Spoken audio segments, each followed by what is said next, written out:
بسم الله الرحمن الرحيم. هل أتاك حديث الغاشية وجوه يومئذ خاشعة عاملة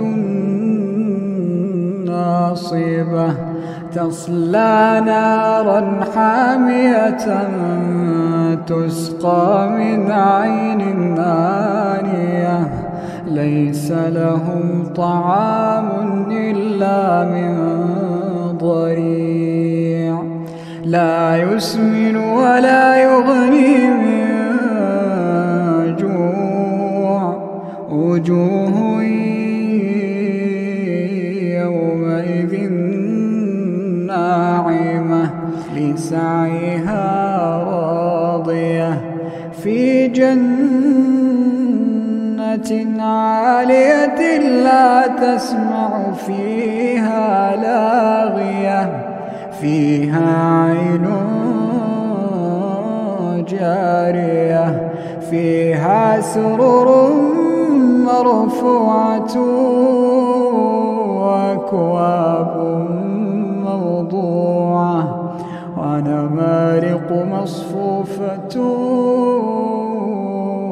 وزرابي مبثوثة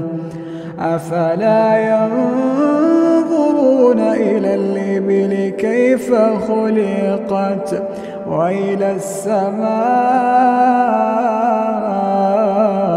كيف رفعت وإلى الجبال كيف نصبت وإلى الأرض كيف سطحت فذكر إنما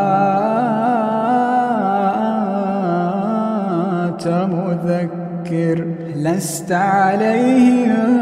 بمسيطر إلا من تولى وكفر فيعذبه الله العذاب الأكبر إن إلينا إيابهم ثم إن